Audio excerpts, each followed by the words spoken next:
Então, hoje, entraremos na nosso segundo encontro e lembrando que tudo veio, né, a partir do Bitcoin. E aí eu estou apresentando aí rapidamente, em um minuto, bem rápido, né, com toda a cronologia aí da história do Bitcoin. E, no fundo, como eu falei na semana passada, que o Bitcoin começou em 2008, né, quando você teve o paper do Satoshi apresentado aí para todos. Mas, em si, já em 2005, já tinham algumas coisas de propostas do tal uma proposta, uma espécie de BitGold, né, que era uma espécie de uma moeda, né, tipo ouro, alguma coisa lastreável em termos de usar ela do ponto de vista eletrônico. Em 2008, então, ela foi lançada, lançado o artigo, né? Em 2009 que ela foi lançada do ponto de vista de software, né? O software foi lançado em 2009, o blockchain, né, foi lançado em 2009, em 2010, né, da história da pizza, né, foram compradas 2 pizzas por 10 mil bitcoins. 2 pizzas por 10 mil bitcoins. 10 mil bitcoins hoje já corresponde, em real, mais de 2 bilhões de reais. Então, são as pizzas mais caras de todos os tempos, né? Em 2011, ele pareou com o dólar. Em 2013, veio a primeira bolha, o estouro dos valores. Ele chegou a atingir 1.213 dólares. Em 2014, houve uma queda muito grande, quando você tinha a corretora mais importante da época, ela foi fechada. Houve um grande roubo de moedas e foi fechada essa MT Gox. Até hoje tem problemas com relação a ela. Aparentemente, algumas pessoas ainda têm, né, que comandavam essa corretora, ainda tem Bitcoin aí, de vez em quando eles jogam esses Bitcoins aí tentando vender. A China proibiu em 2014, depois voltou, deixou de proibir, né? Esse ano já proibiu novamente. Em 2015, surgiu o blockchain do Ethereum, que a gente vai falar daqui a pouco. Em 2017, praticamente onde as coisas começaram a aparecer mais gente sabendo e conhecendo todo esse ecossistema de criptomoedas, né, principalmente com o Bitcoin. Ele chegou a atingir quase 20 mil dólares. E aí, em 2018, ele chegou a cair, né, até a 3.300 dólares. Você vê como a volatilidade é muito grande, né, e esses são os perigos, né, de algo que você não tem um lastro. Né? No fundo, você vai comprar em função da perspectiva de valorização apenas. Em 2020, a gente teve também uma grande queda aí, cerca de 60%, né, por causa logo no início da Covid. E em 2021, já chegou a atingir mais de 60 mil dólares, já caiu para 29 mil dólares e agora voltou a semana passada a 64 mil dólares. E da semana passada até essa semana, já caiu em torno de 11%. Mas, de todo modo, né, um Bitcoin hoje vale cerca de 275 mil reais. Bom, eu vou falar um pouquinho sobre algumas criptomoedas, bem rápido, depois a gente pode aprofundar no debate. A segunda mais importante, e eu considero a mais importante, o blockchain da Ethereum. Foi proposta em 2013 por esse garoto. Ele tinha 19 anos quando propôs a rede Ethereum, né, que ele argumentou que a possibilidade de usar essa tecnologia blockchain, né, não só do ponto de vista financeiro, mas também você pode usar, né, dentro dessa tecnologia, anexar ativos do mundo real. Né? Anexar não só ativos, mas anexar qualquer coisa que você possa imaginar como um contrato, como propriedade, como uma ação, né? De modo que você poderia, né? E hoje já tem muita coisa envolvida nisso, mas muita coisa com relação a isso. Essa ideia do Vitalik é sensacional, né? E essa ideia dele de se usar da tecnologia blockchain agora para fazer um montão de coisas, e já tem um montão de coisas que a gente vai explorar nesses próximos encontros, usando essa propriedade da rede Ethereum. Lembrando, a rede Ethereum, ela usa... Deixa eu passar aqui. Deixa eu voltar aqui. Usa o Ether. O Ether é a moeda gerada certo? É a criptomoeda gerada no protocolo do blockchain Ethereum. Ele vai recompensando, ele tem aquela mesma característica do Bitcoin, que é lhe dar, né, sempre para que você faça, né, a validação do sistema Ethereum, do blockchain Ethereum, ele lhe dá, então, o Ether. Né? Cuidado que o ETH não é o Ethereum, e o Ethereum não é o ETH.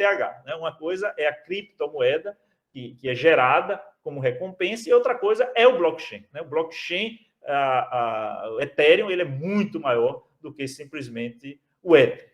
Tá?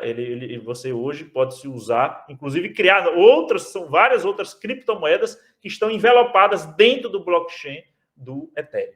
Tá? Então, essa novidade aí, criada aí por esse garoto aí, 19 anos, ele hoje é bilionário, né? Ele já é bilionário, é sensacional e revolucionou o sistema de blockchain. Hoje ela é a segunda moeda mais importante do sistema de criptomoedas, e muita gente acredita que ela vai passar e superar o Bitcoin. Existem alguns problemas com relação a ela, que é o que a gente chama de taxa de gás, que esses gastos, né, para recompensar as pessoas, quando você cria não só moedas, mas bota contratos, você pode botar, né, muita coisa aí dentro da rede Ethereum, e isso custa bastante. Mas já existem outros projetos, existem outras moedas que já fazem essa ideia, né, da rede Ethereum de uma forma que é muito mais econômica. Uma outra moeda que eu gostaria de falar a vocês, né, é a Monero. A Monero, que é a palavra moeda em Esperanto. Ela foi criada em 2014. Qual é o objetivo dela?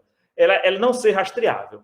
Bom, veja bem, é aquela coisa que a gente tinha falado. Olha, o Bitcoin, né, essas criptomoedas, elas não são centralizadas. Eu tenho que ter um livro de registro onde eu tenho todos os registros até o momento que a gente se encontra.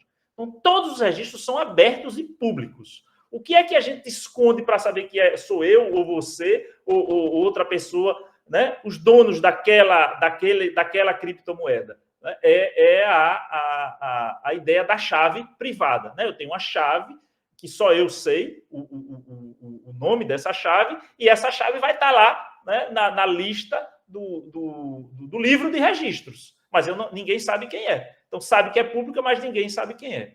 Só que isso é um problema. Né? Muita gente vai buscar e termina descobrindo quem é o dono da chave. Principalmente quando você tem valores muito altos, ou se você tem, né, às vezes, um processo que você vai terminar, né, buscando, fazendo um trabalhozinho aí de detetive, e termina sabendo quem é o dono enquanto você está fazendo esse processo, enquanto você fez esse processo, e de quanto você gastou para cada processo no livro de registros da criptomoeda. O que é que o Monero faz? Ele acaba com isso, ele consegue fazer que ofusca esse remetente, o destinatário e a quantia. Né? Então, o Monero é uma das moedas mais usadas para lavagem de dinheiro, muito usada nesse né, grupo de criptomoedas, para que a gente possa ter privacidade, mais ainda do que você simplesmente privar ao público de uma chave. Você pode, além dessa chave, o Monero ele vai fazer com que você não saiba nem que chave é essa. Tá? Vai ofuscar quem for o remetente e o destinatário. Então, muita gente usa o Bitcoin, compra Monero, faz esses processos, pega um endereço novo e vai fazendo uma limpeza aí, né, de criptomoeda, uma espécie de esconder a chave pública, a chave privada que a pessoa vai usar nas suas criptomoedas. Né?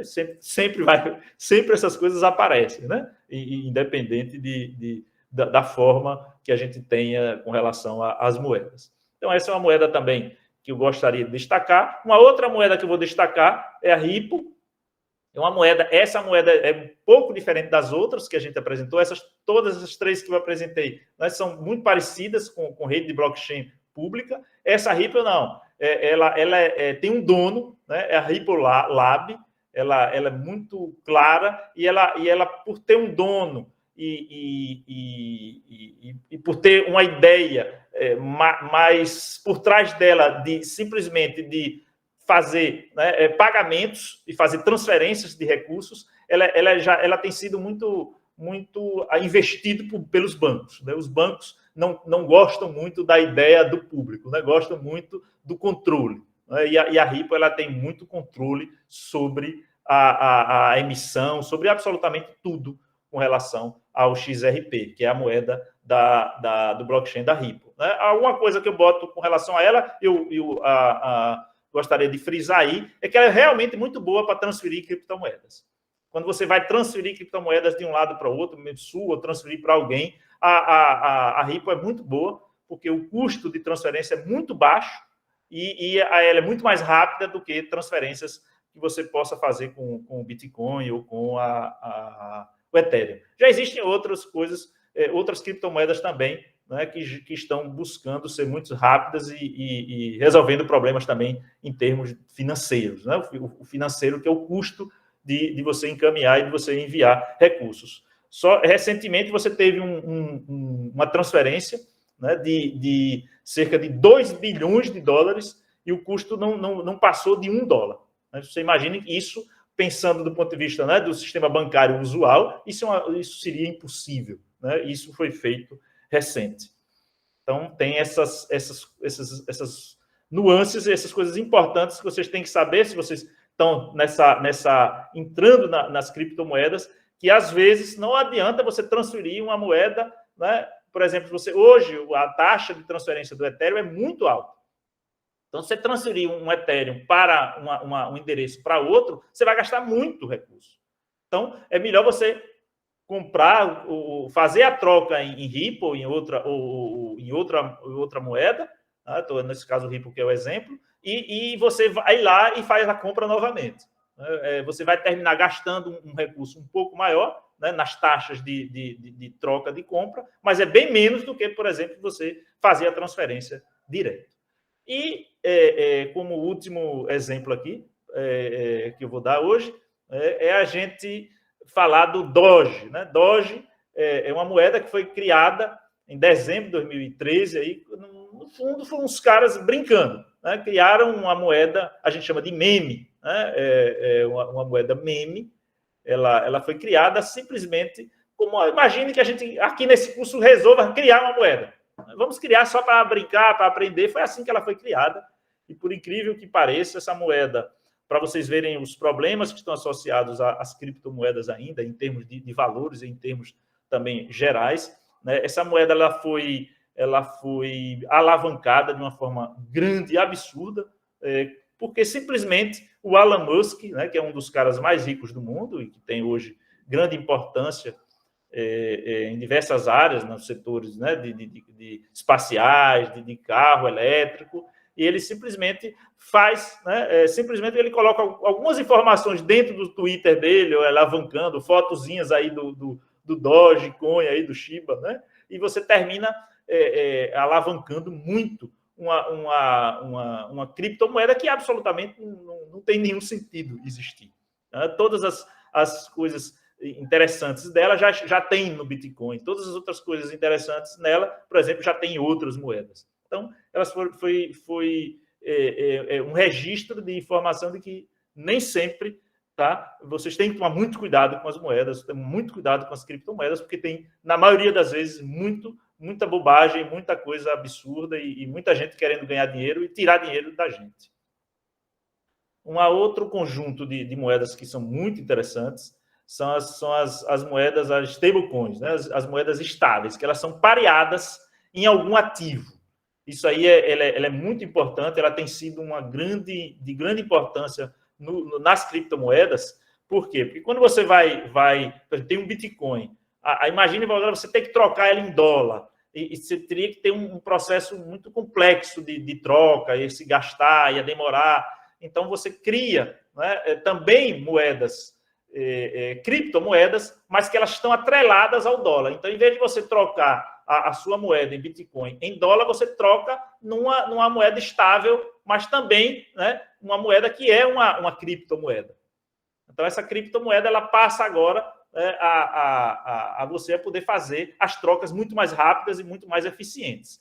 Agora, elas têm que estar atreladas a alguma coisa. Né? Em geral, elas deveriam estar atreladas deve ter depósitos, né, dessas moedas. Então, a ideia é que essas moedas têm que ter depositadas, né, a mesma quantidade do dólar, né, em algum banco, em algum lugar. Você tem que ter isso para, inclusive, garantir, né, o valor delas. Senão você não tem como garantir o valor dessas moedas. Então, existem várias moedas atreladas aí ao dólar. Existem vários.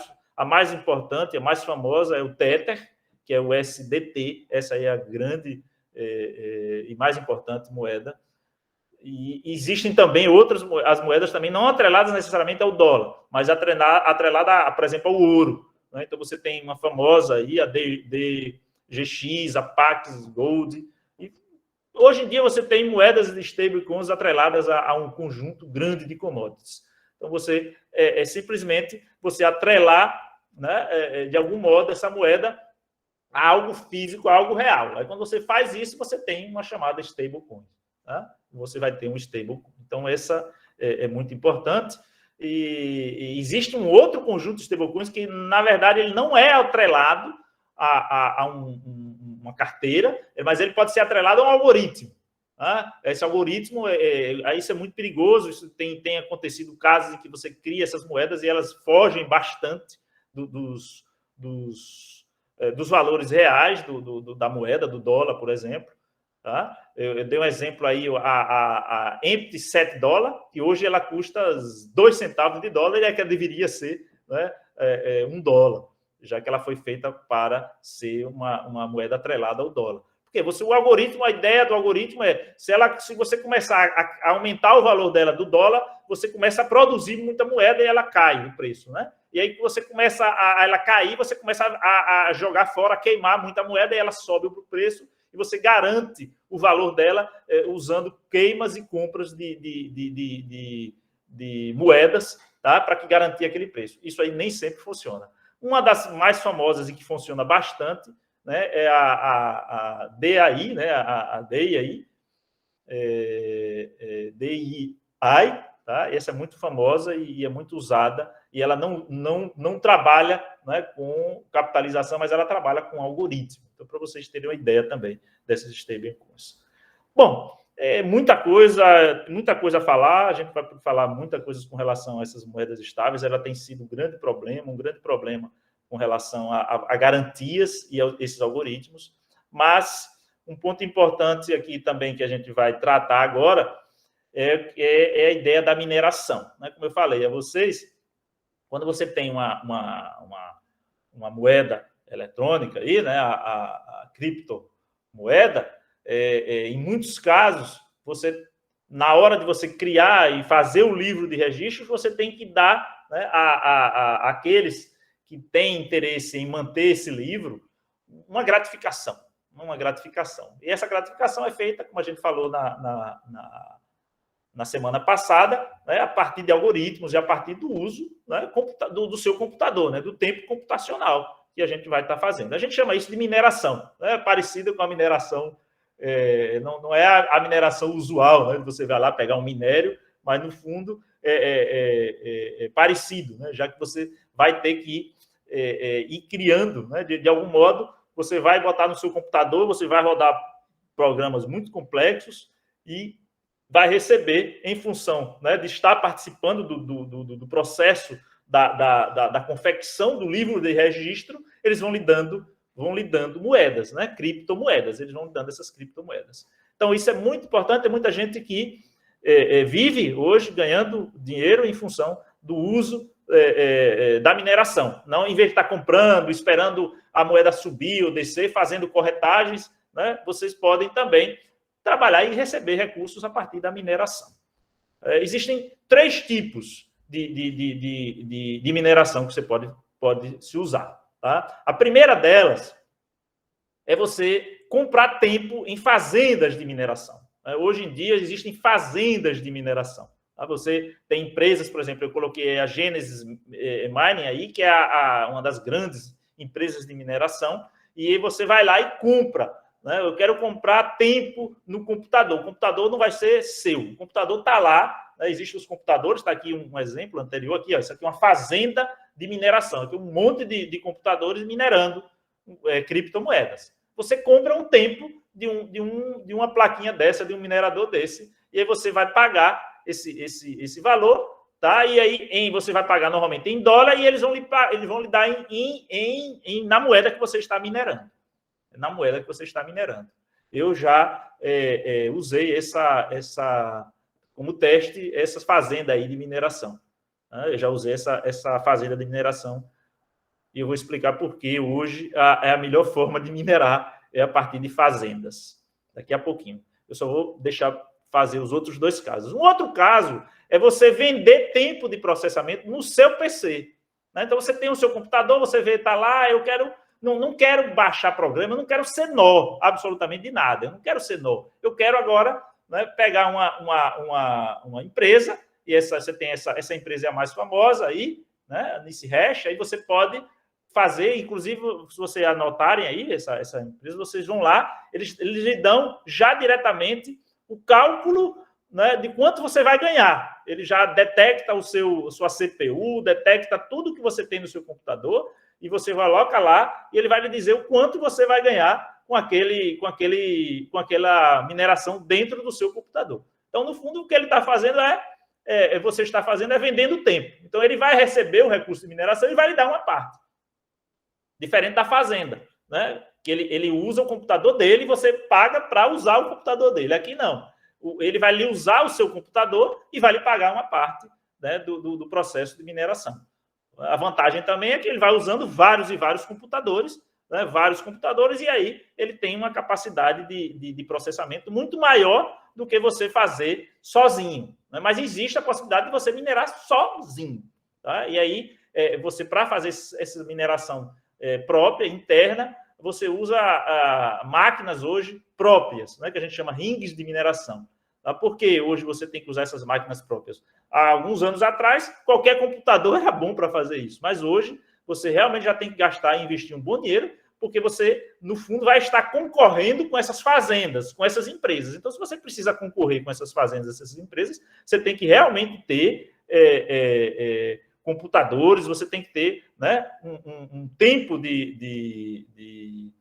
eu diria, tempo de processamento, né, do seu computador grande. Né? Então, é por isso que você termina tendo que comprar esses equipamentos. Né? No fundo, na maioria das vezes, são placas, né, de vídeo, que você tem uma capacidade de processamento muito grande. Mas tem muita gente... No Brasil, não. Né? Qual o problema com relação ao Brasil? O grande problema com relação ao Brasil é que o custo do Brasil de energia é muito alto.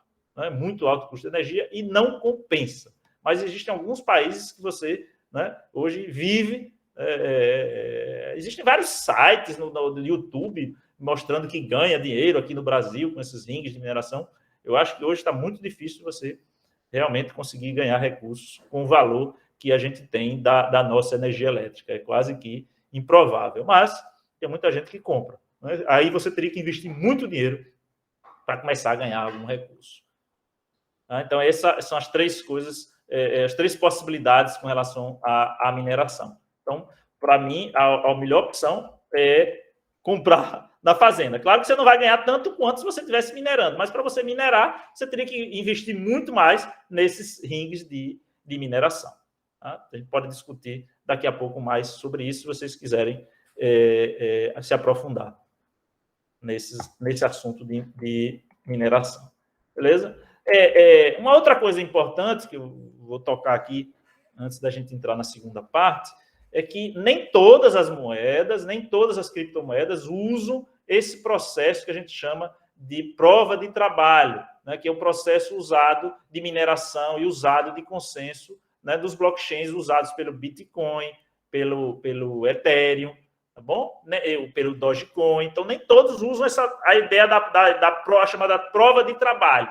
Né? Qual é a prova de trabalho que é essa mineração que a gente faz?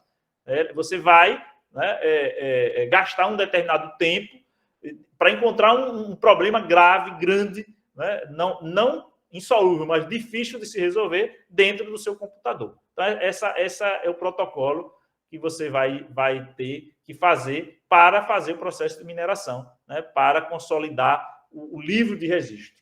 Mas existem outras formas de você verificar essas transações. Então, uma outra forma, essa gasta muito recurso, né? A prova de trabalho gasta muito recurso, como a gente falou na semana passada. Por exemplo, hoje o Bitcoin, né, o gasto de energia é mais do que um país, do que a Argentina, que é um dos grandes países que a gente tem. Né? Você já gasta mais energia do que a Argentina inteira para fazer o processo de validação do livro de registro do Bitcoin. Existem outras formas, existe, por exemplo, a prova de participação, né, em que o processo de mineração é feito em função da quantidade de uma certa moeda virtual. Então, você cria uma moeda virtual e, a partir da quantidade dessas moedas virtuais que você possa ter, é que vai lhe dar, né, a prioridade do cálculo, né, e do recebimento vamos dizer assim, né, daquela moeda que você tem feito em termos de mineração. E hoje existem várias outras, prova de queima, prova de espaço, combinações, de forma que você barateie, né, de forma que você não precise usar um problema grande de computacional, você não precisa gastar muito recurso energético, que esse é um dos pontos negativos, né, do Bitcoin, e aí já existem hoje vários outros caminhos. Por exemplo, o Ethereum está, né, migrando do problema de prova de trabalho para a prova de participação, para que você economize, inclusive, né, nas taxas de gás, que é a taxa de transação. Porque se você gasta muito, todas as transações, quando eu falo transferir uma moeda daqui para ali, então você está fazendo, né, um processo de transação, ou seja, você tem que pagar um minerador para fazer isso, porque isso vai ter que estar explícito lá dentro do nó. Então, para você fazer isso, você vai gastar muita energia. Então, se você cria outros tipos de prova que gastem menos energia, que sejam mais rápidos, é muito melhor. E é isso onde está se encaminhando as moedas mais modernas. Tá bom? E aí, agora, como fazer, então, para comprar e armazenar criptomoedas? Esse é o ponto importantíssimo que a gente vai agora tocar. Então, para eu comprar criptomoedas, o ideal, né, e o mais importante é você ir lá nas corretoras. Você pode fazer compras próprias, direto com uma pessoa ou outra, você pode fazer isso. Mas aqui a gente vai priorizar as compras em corretoras, que que é a forma mais usual de ser feito, né, e menos perigosa. Então, você vai comprar e trocar nessas corretoras. Quais são as corretoras mais relevantes e que eu sugiro que vocês usem? A primeira, né, a Binance, ou Binance, como vocês queiram, né, aportuguesando aí. E a segunda é a Coinbase, lá essa é a mais americana, né, é a mais, vamos dizer assim, considerada mais segura. Né? E a Binance hoje, qual a grande importância dela? É que ela é a maior do mundo. Ela tem hoje uma capacidade de troca, de coisas que vocês vão ver nas próximas reuniões da gente, de coisas maravilhosas que você pode usar a partir de você abrir uma conta na Binance. Então, vocês vão ter, né? Aí, se querem mexer com criptomoedas, aí abrir uma continha de uma corretora. Então, essas são as duas principais. Não ganhei recurso, não ganhei dinheiro para fazer propaganda, né? Só estou falando dessa. Tenho contas em várias. Não tenho recurso nenhum. Eu vou fazendo para testar. Né? Eu gosto muito enquanto cientista, né? Fazendo as coisas e testando e fazendo essas transferências e vendo, né? Como é que é feito e quais são as interessantes. Então, vocês vão muito usar essas corretoras. Precisa. Depois que você compra, o que você vai fazer? O que você vai fazer com a criptomoeda que você comprou? Né? Antes disso, aqui no Brasil também tem, e as duas mais importantes, mais relevantes, eu considero mais relevantes, é a Mercado Bitcoin e a Foxbit. Tá? Essas são as duas mais, eu considero relevantes do Brasil. Também já vou dizendo aqui, não estou ganhando nada com relação a recursos, nem dinheiro para fazer propaganda da Mercado Bitcoin e a Foxbit. Elas têm muito mais moedas, criptomoedas, você tem muito mais possibilidade de comprar dentro dessas corretoras. Além disso, tem muitas outras coisas também dentro dessas corretoras que a gente vai falar nas próximas semanas. Então, escolhe aí uma desses quatro, né? Mercado Bitcoin, Foxbit, Binance, Coinbase, e faz o registro. Né? É o que a gente vai fazer. Eu vou escolher a Binance, inclusive porque a Binance você pode comprar aqui no Brasil por Pix, né? Pelo Pix. Você pode transferir rapidinho e gastar o seu dinheiro em criptomoedas. Mas antes disso, né, apesar das corretoras oferecerem armazenar a sua criptomoeda, você pode deixar a sua criptomoeda lá na corretora, mas muita gente não confia, né? Você não, no fundo, quando você tem uma criptomoeda lá na corretora, você não tem a chave. A chave não é sua, a chave é da corretora. Tá? Você não vai ter aquela chave particular. Você vai ter lá e a corretora vai tomar conta. Se tiver um hacker a atuar na corretora, você vai perder tudo. Ou se a corretora, né, como aquela Fox lá, roubou o dinheiro de todo mundo, é possível que possa você perder todo o seu dinheiro. Então, o papel vamos dizer assim, do banco, daquela coisa de você armazenar o seu recurso, né, são as carteiras. Então, quando você transfere o recurso para uma carteira, aí essa carteira vai ter a sua chave particular, essa carteira vai ser sua, e aí você não vai ter problemas com relação a ter, se uma corretora vai pifar ou se vai ter algum problema com o corretor.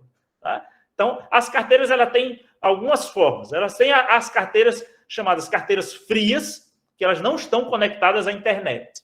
Não conectadas à internet. Essa aí é que é aquela, né? Que você pode cair à internet e você está guardado o seu recurso. Eu guardei duas opções aí. Uma delas é essa daqui, a Ledger Nano. Inclusive, você vê aqui o preço dela, R$ 785. Ela é uma espécie de pendrive. Então, você compra, joga no seu pendrive e guarda isso aqui. Guarda esse pendrive e você pode pegar os seus milhões e guardar aqui nesse pendrive.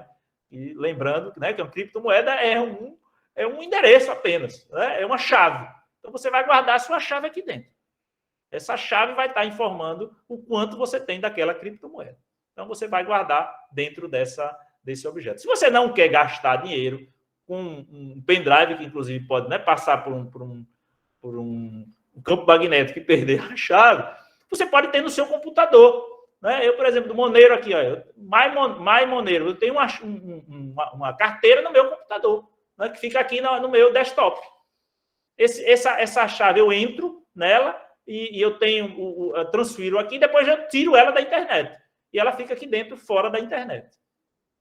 Qual é o problema dela? É meu computador pifar. Se o meu computador pifar, aí eu tenho ainda uma chance, né, da última opção que eu tinha, eu tenho a chance você recebe palavras-chave, você recebe uma forma de você transferir, puxar essa carteira em outro computador. Você não perde tudo, não, aqui. Tá? Então, você pode deixar ela fora da internet, normalmente, né, ela fica fora da internet, ela fica só no seu desktop. É possível que alguém venha, um hacker roube aqui? É possível. Tá? Aqui não, mas aqui é possível. Mas já é muito difícil, porque você não está com o seu recurso, está guardado, né, no seu computador. Está recurso guardado no seu computador. Tá? Então, essas são carteiras não conectadas à internet. E existem as quentes, né, que são as conectadas à internet. Eu vou dar exemplo de duas. Essas são, para mim, as melhores, as mais importantes também. Aqui você tem... eu estou dando exemplos. Você tem aí agora centenas de carteiras que você pode usar. Tá? Eu dando dois exemplos. A MetaMask, essa é muito importante essa daqui, porque ela é usada direto no browser. Né? Você aperta lá no browser, você transfere recursos, ela é muito usada, é muito boa para quem vai fazer, depois eu vou fazer nas próximas semanas, né? O DeFi, né? Que é a transmissão de venda, compra descentralizada, né? Não se mete com corretora, você agora vai vender, vai emprestar, vai pegar emprestado, né, de outras pessoas, e você usa o MetaMask, é o mais importante, o que mais usa, que tem muitas redes. Você vê que essa aqui eu botei o BSC, né, que é o blockchain da Binance. O blockchain da Binance, você vai escolhendo aqui o blockchain e ele vai lhe dando. Você vê que, né, eu tirei aqui do meu, zero Binance. Tá? Eu tenho eu acho muito interessante, eu gostei muito dessa carteira quente. E existem carteiras também que você tem no seu celular. Tá? Você tem lá o aplicativo do seu celular. Esse aqui é um exemplo, né? O Trust Wallet, que é o Binance, também é muito usada, essa carteira aqui da Binance. E você pode ter vários. Você vê que, né, dentro da carteira, quando você abre ela, você vê lá seus Bitcoins, Ethereum, Binance. Você tem vários tipos de moedas que você pode guardar. Né? Essas moedas, essas carteiras novas, essas modernas, né? Como essas duas aqui, você não precisa de uma carteira só de uma coisa, só de uma criptomoeda. Você tem várias criptomoedas dentro essas carteiras. E você, inclusive, vocês podem ter várias carteiras. né? Vocês podem mexer com várias carteiras, a depender do interesse que vocês possam ter. Tá bom? Então, já sabem como, onde comprar, onde fazer e onde guardar. Tá bom? Então, vamos agora, para terminar hoje o nosso primeiro bate-papo, a parte inicial, eu vou, então, criar uma conta. E, como eu falei, o exemplo que eu vou fazer aqui é da Binance. Então, é muito simples. Na Binance, inclusive, tem em português. Tem lá o registro. Então, você vai lá registrar, tá? A Binance.com em português. Ou, então, aqui você também tem a possibilidade de apertar em criar conta. Tanto faz. Apertar em registrar ou em criar conta, vocês vão criar uma conta. Eu preciso botar dinheiro. Não, você pode criar sem 1 centavo. Você pode criar uma conta sem 1 centavo. Tá bom? Então, vai lá, faz isso, é o processo de criação da conta na Binance. Quando você vai fazer o processo de criar uma conta, aí ele tem um processo de verificação. Isso, as corretoras, hoje em dia, as mais importantes, elas têm um processo de verificação muito, muito rigoroso.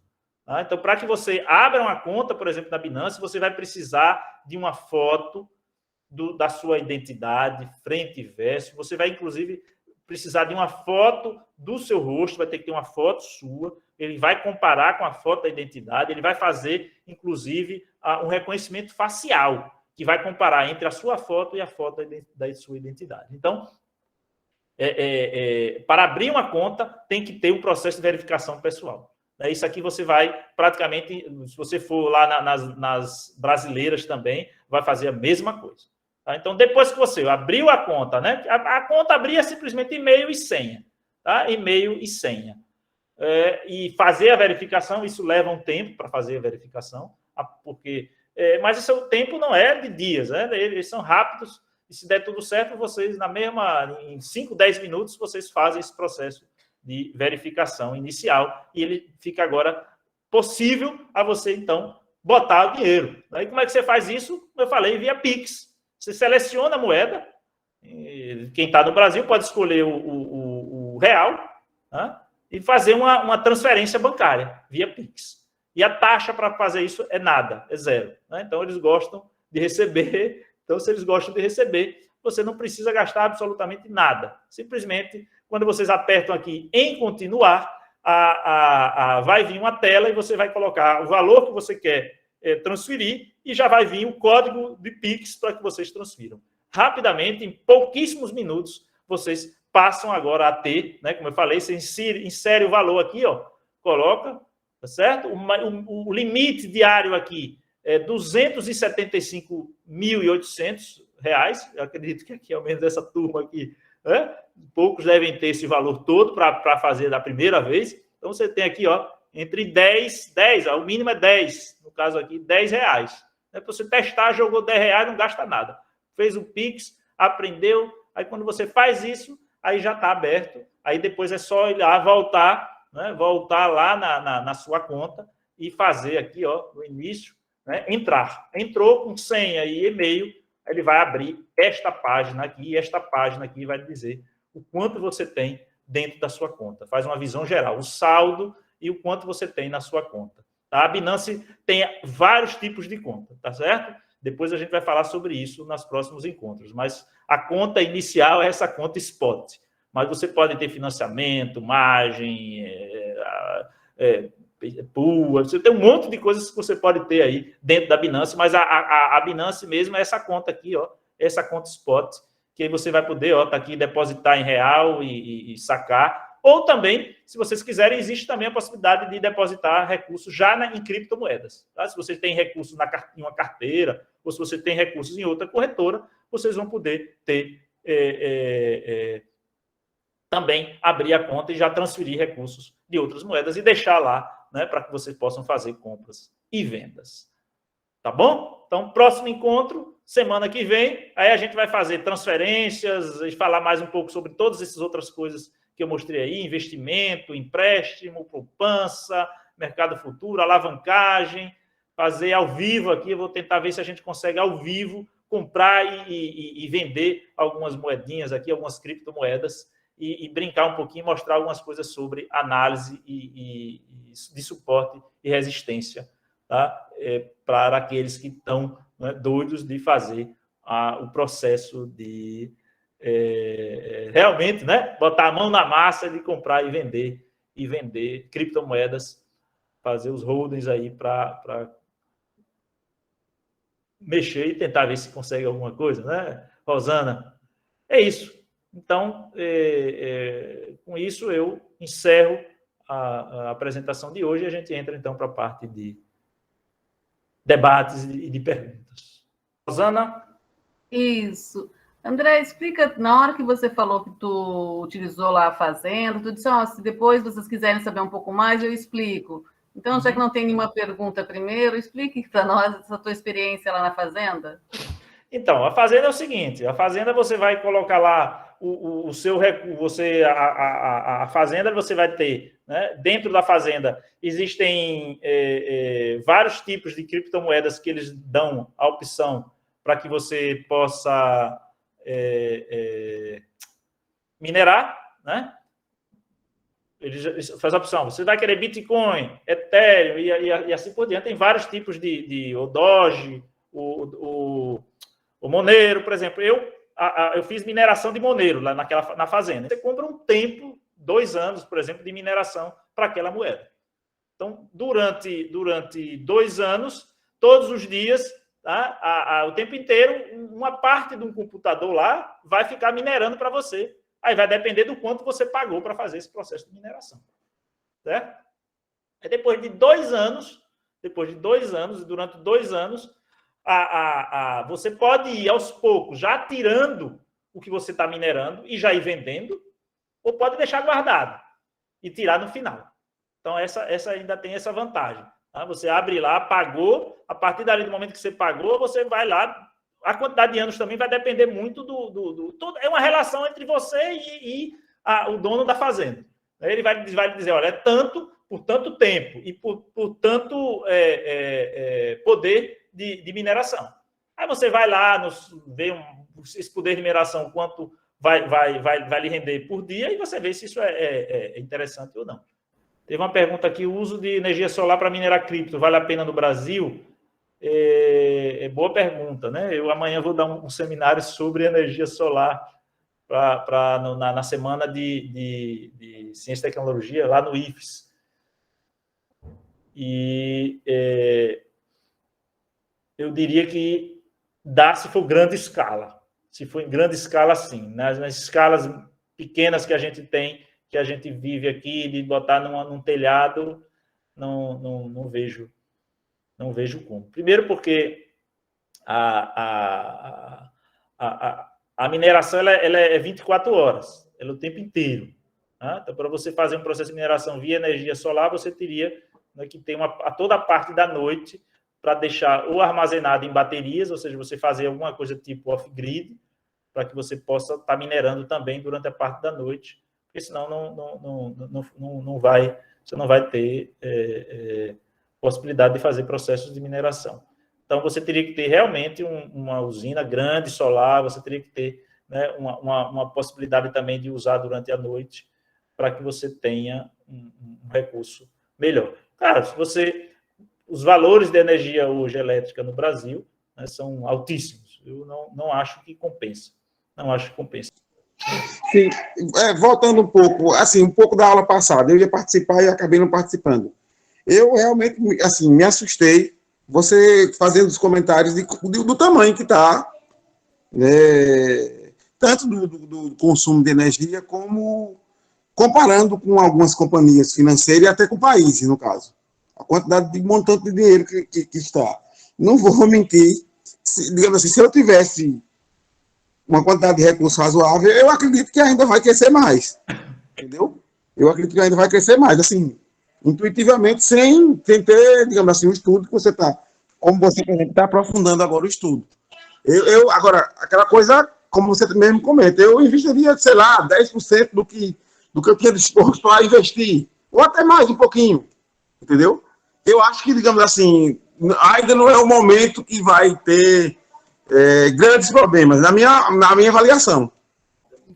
O Joelson fala, a análise técnica de mercado, os comportamentos cíclicos que o Bitcoin tem apresentado, né? É aquela coisa, você vê esses comportamentos cíclicos, mas você não há garantia, né? Como qualquer tipo de moeda, né? Não há garantia do que o que passou vai acontecer novamente. Certo? Eu, pessoalmente, como eu falei, eu faço pesquisa, já peguei a rede, os valores do Bitcoin, tá? Minuto a minuto, hora a hora, faço pesquisa, analisei, por exemplo, e comparei, né, com existe uma coisa muito usada lá na matemática e na física, tá? Que é o chamado a caminhada do bêbado. Então, a pergunta é, né, se eu fosse bêbado, tá? Então, se eu for bêbado, se eu escolher aleatório, se esse negócio vai cair, ou se vai descer, ou se vai subir, tá? É diferente de eu simplesmente, tá? Olhar a série do Bitcoin, tá? Por minuto. Imaginar Sim. Agora se essa série tem relação com uma caminhada, com uma série de um bêbado ou não, tá certo? Isso é uma pergunta. Já analisei disso. Já fiz os cálculos, peguei os dados, já fiz os cálculos e mostra claramente que não há como você prever. Não há como prever. Entendi. Não há como prever os valores. Você pode prever ou imaginar algo de longo prazo, médio prazo, mas de curto prazo você não há como prever. Tá? Realmente... Então, o risco de razoável para alto. Ou seja, é como qualquer moeda. O que é o fundamental de qualquer moeda para você ganhar ou perder? É a palavra informação. Quem tem a informação ou quem tem a perspectiva, a possibilidade de manipular. Né? O que é manipular uma moeda? É como o Elon Musk tem capacidade de manipular, porque ele tem controle sobre milhões de pessoas. E quando diz, olha, para comprar, todo mundo compra. E a moeda vai subir. Olha, eu não vou comprar. E todo mundo cai, ele cai. Então, ele tem essa perspectiva de manipular. Ângelo? Manda brasa. Então, só para frisar, né? Também já estou nesse mercado já há um bom tempo, né? Uhum. Desde 2017. E assim, eu percebi que o mais importante é o psicológico, né? Para quem investe nesse tipo de mercado, né? O psicológico e o gerenciamento de risco, né? Isso. Porque a gente tem que sempre ter um plano, né? Como a gente não tem bola de cristal, né? Saber quando sair e quando entrar, né? Tipo, como eu uso análise técnica, assim como o Jaelson, né? Eu sempre gosto de colocar um stop, né? Para limitar justamente as minhas perdas, né? Se eu for investir a curto prazo, né? Ou como Bitcoin, né? Para mim, Bitcoin é longo prazo, né? É holding, né?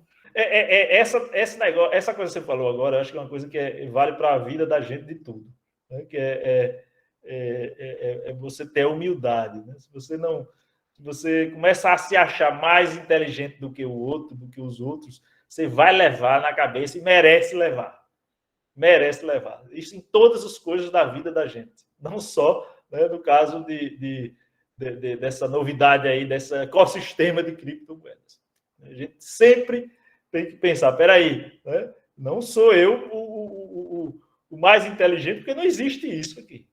Existe quem tem mais informação, né? Quem pode manipular, aí isso é possível.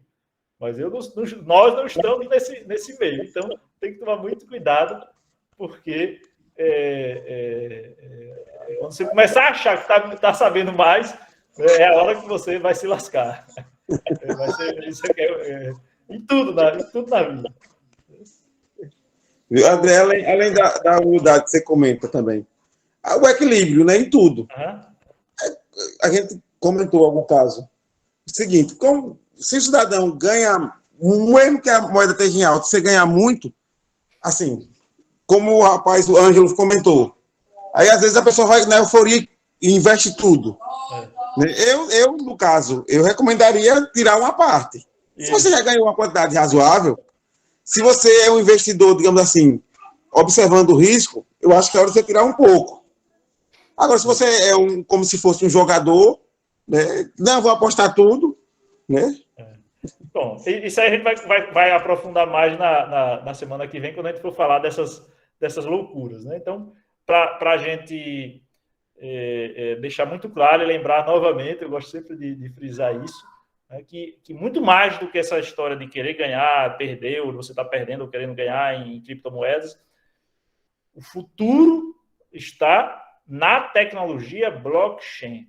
Tem muita coisa acontecendo, mas muito, eu vou falar isso na outra semana, muita coisa interessantíssima.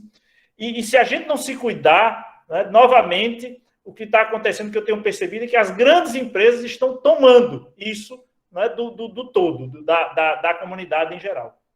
As grandes empresas estão começando a tomar algo que não era para ser delas.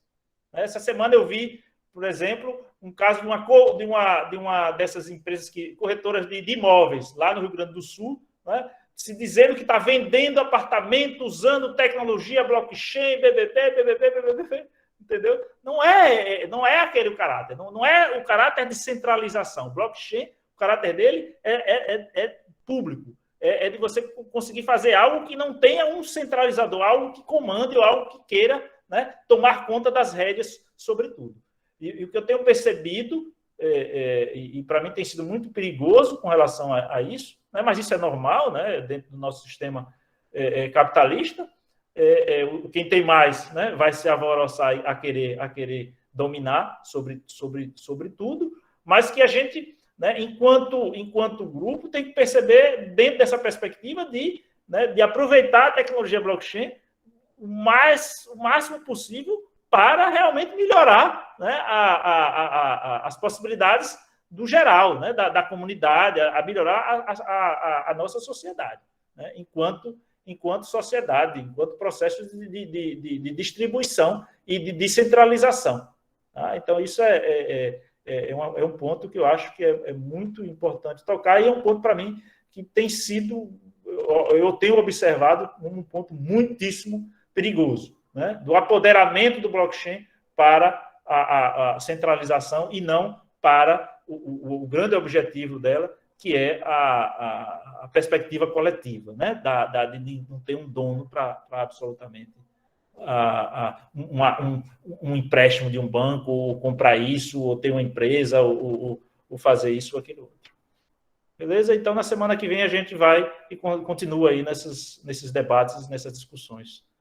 Um fortíssimo abraço a todas e todas. Uma ótima semana, com muita saúde. E semana que vem a gente está aqui de volta. Um abração.